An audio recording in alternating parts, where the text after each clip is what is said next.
Bonjour à tous et puis merci de m'avoir invité à présenter ce programme de recherche donc, qui n'a pas encore forcément tout à fait commencé et qui se fera en collaboration entre l'UMS 11 où je travaille et qui gère les cohortes Constance et Gazelle en population et la cohorte 3N donc gérée par Exposome et Hérédité du CESP. Alors le projet ou le programme vise à regarder plus finement, parce que même si on connaît beaucoup de choses, on ne connaît pas tout, les relations entre le changement climatique et la santé dans ces trois cohortes que je viens de mentionner. Donc, comme tout ça est quand même très global, le changement climatique, on va l'aborder essentiellement via les aspects liés à la qualité de l'air et à la météorologie, et la santé, on va l'aborder essentiellement par la mortalité et le risque de cancer. Alors, je m'appuie sur ce graphique qui a été publié dans le Lancet Countdown de 2018 par Nick Watts et ses collègues, qui a le mérite de montrer à quel point tout ceci est un petit peu compliqué et de démontrer que le changement climatique va affecter, selon les écoles, plus ou moins directement ou indirectement, la qualité de l'air par les polluants de l'air et les températures, qu'il s'agisse de la température ambiante moyenne ou bien des extrêmes de température. Pour compliquer le tout, et comme ça a déjà été abordé plusieurs fois lors de cet après-midi, il y a des interactions, en rouge sur rouge ça se voit pas beaucoup, mais c'est là où c'est marqué interaction, entre la qualité de l'air et la météorologie, les deux s'influencent. Et juste pour rappel, ils influencent aussi la santé. Donc on estime que généralement les facteurs environnementaux seraient à l'origine de 24% du fardeau global de la maladie dans le monde.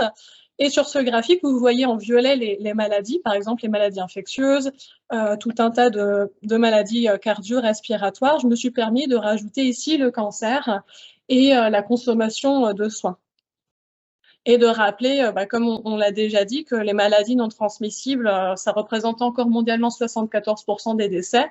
Donc actuellement, il y a quand même pas mal d'efforts qui sont faits pour regarder le changement climatique et les maladies infectieuses. Mais voilà, les maladies non transmissibles, ça reste un enjeu d'actualité vis-à-vis du changement climatique. Donc, ça va peut-être répondre à une des questions qui a été abordée, je ne sais plus si c'était par Pascal ou autre, mais qu'est-ce qu'on connaît actuellement et quelles sont les questions en suspens? Alors, on connaît évidemment beaucoup de choses entre la qualité de l'air d'un côté, la météorologie de l'autre et la mortalité, par exemple. Donc, pour faire un bref récapitulatif, on sait très bien que la pollution de l'air est associée à un surrisque de mortalité, notamment avec certains polluants que sont les particules fines ou le dioxyde d'azote, donc un marqueur du trafic automobile. Ça discute derrière moi. Et ça, qu'il s'agisse d'exposition à court terme, horaire par exemple, ou hebdomadaire dans le cas de pics de pollution, mais également d'exposition au long cours sur des années, voire des décennies. Les questions, par contre, qu'on peut encore se poser, c'est quid des composants spécifiques. Comme l'a dit avant moi Stéphane, il y a un certain nombre de polluants qu'on connaît moins bien, par exemple les métaux ou les particules ultra fines, qui sont une sous-classe des particules fines. Il s'agit d'un niveau nanométrique, elles peuvent même pénétrer dans les cellules, donc on peut imaginer qu'elles ont un rôle assez déterminant sur la santé des gens. Et il y a aussi des composants de la pollution de l'air dont on peut imaginer qu'à l'avenir, ils vont augmenter du fait de l'augmentation d'événements extrêmes, comme par exemple les feux de forêt, je pense au HAP, avec le benzoapyrène également. Au niveau du cancer, là aussi, on commence à connaître beaucoup de choses. Le CIRC avait classé il y a 10 ans déjà la pollution de l'air globalement et les particules fines comme cancérigènes certains pour l'homme, notamment à cause des relations avec le cancer du poumon. Depuis ces 10 ans, la recherche a beaucoup progressé. On a eu l'exemple de la présentation de Stéphane sur le cancer du sein et le NO2. Mais il y avait encore également ici des questions en suspens, notamment la même chose que pour la mortalité, c'est-à-dire quid des composants spécifiques, des effets cocktails, parce qu'il n'y a pas que dans l'alimentation qu'il y a des effets cocktails, éventuellement des temporalités avec des fenêtres de susceptibilité, et également le rôle des récepteurs hormonaux et des types histologiques. On commence à comprendre, mais il y a encore pas mal d'interrogations. Au niveau de la météorologie et de la mortalité, alors pour ceux qui avaient assisté au topo de Cléa Katsuyani il y a 2 semaines, vous vous souviendrez peut-être qu'il y a une courbe en U généralement, sauf avec le suicide visiblement, d'après une dernière étude de Rémi Slama. Mais donc, avec la température ambiante, quand on s'éloigne d'une température minimale de mortalité, qui est un optimum, qui semble dépendre des populations, de l'espace et également du temps, eh ben, il y a un surrisque de mortalité qui augmente. On a aussi des éléments de réponse sur les vagues de chaleur et les vagues de froid, comme on en a parlé tout à l'heure, mais tout ceci a été basé essentiellement sur des études agrégées. Donc, on manque d'études individuelles qui pourraient permettre d'affiner un petit peu le tir, de faire des études par sous-groupe, de regarder des populations plus ou moins concernées et également des inégalités sociales. Il y a aussi énormément de choses à faire au niveau de la standardisation des modalités d'indicateurs de la température. Il y a énormément de choses. On peut prendre des moyennes quotidiennes, on peut prendre des moyennes diurnes, nocturnes, des deltas entre tout ça. Les canicules n'ont pas forcément la même définition dans tous les pays du monde, donc il y a énormément de choses à faire. Et là, j'ai essentiellement parlé de la température, mais dans la météorologie, il y a d'autres variables, par exemple le vent. On n'y pense pas forcément, mais il y a un certain nombre, il y a un petit faisceau d'hypothèses en ce moment dans la littérature qui tendent à montrer que le vent aurait un rôle dans la santé cardiovasculaire. Et ça reste à creuser. Enfin, en termes de météorologie et risque de cancer, au-delà du fait que le rayonnement ultraviolet est un cancérigène pour la peau, eh bien, on a assez peu d'éléments. Il y a actuellement dans la littérature un certain nombre de faisceaux d'hypothèses, contradictoires d'ailleurs sur la température et le cancer du sein. On a notamment, par une étude de Yes Global à Barcelone, les grosses chaleurs en milieu professionnel seraient associées à un surrisque de cancer du sein. A contrario, des études à un niveau écologique aux États-Unis auraient tendance à montrer que c'est dans les régions les plus froides qu'il y a le plus de cancer du sein. Donc, au-delà de, là aussi, on est dans une ecological fallacy, donc il y a beaucoup de choses à faire pour essayer de mieux comprendre ces liens. Et là, il s'agit de l'incidence du risque de cancer, mais il y a également des hypothèses sur les traitements et les prises en charge. On a parlé des tensions du système hospitalier, des pannes de courant, etc. dans les topos précédents. Et ça reste important et c'est pas forcément beaucoup étudié. Et comme le mentionnait Mathilde Pascal, je crois tout à l'heure, là où on connaît vraiment pas grand-chose, c'est les interactions. On sait sur les analyses de température, mortalité et pollution de l'air que plus la pollution de l'air est forte, plus l'effet lié à la température va augmenter sur la mortalité. Mais au-delà de ça, c'est encore assez flou. Donc, ce que le programme de recherche propose de répondre, c'est en partie à ces questions.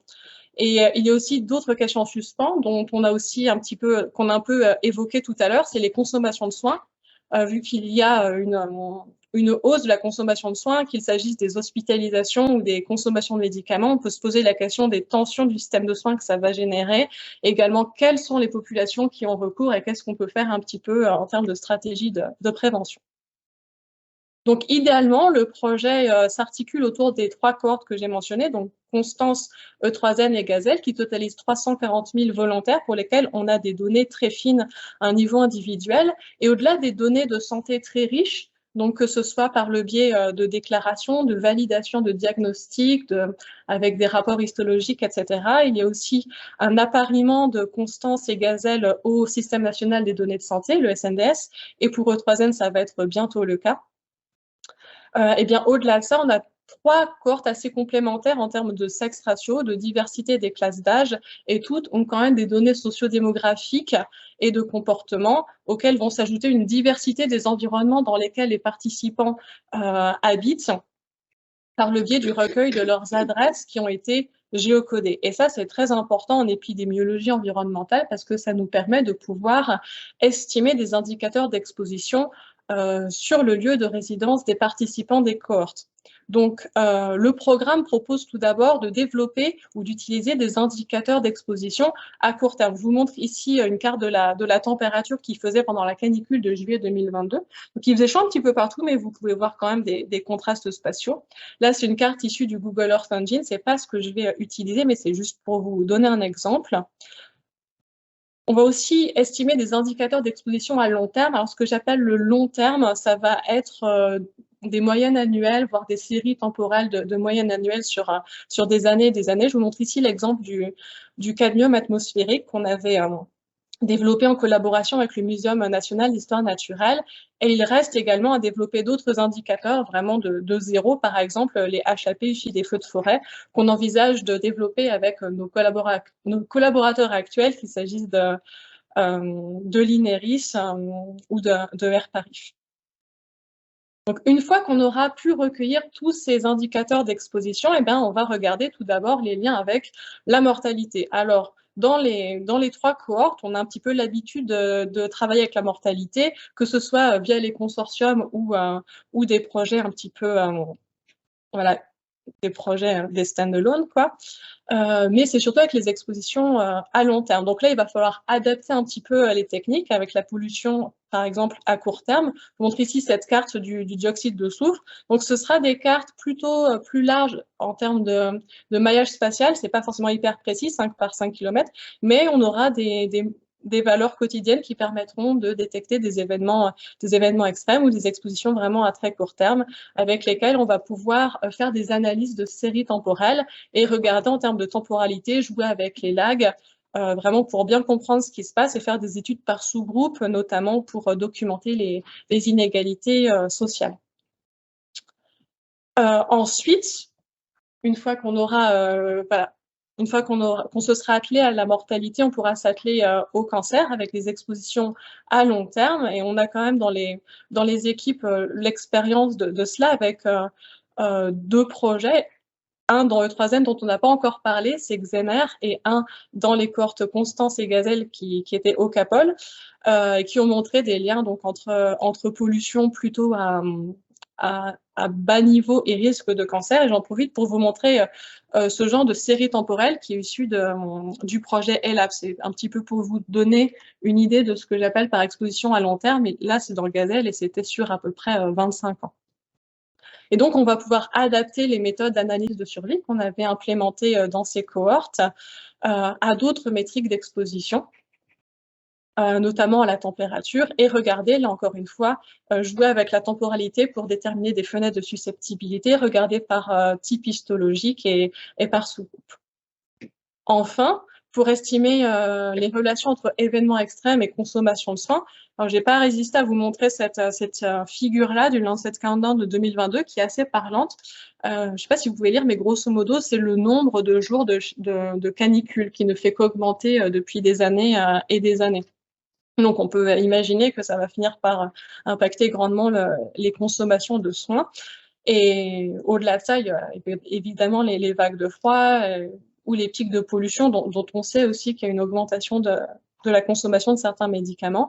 Et on peut tirer bénéfice du fait que les cohortes sont ou vont être appariées au Système national des données de santé pour caractériser ces consommations, les mettre en lien avec les événements extrêmes et pouvoir caractériser aussi les participants qui ont recours à ces consommations de soins en termes de sociodémographie, mais également, c'est une grande envie que j'ai en termes d'environnement résidentiel, notamment regarder ce qui se passe au niveau de leur habitation, est-ce qu'il y a des îlots de chaleur, est-ce qu'il y a des îlots de verdure, à contrario, etc.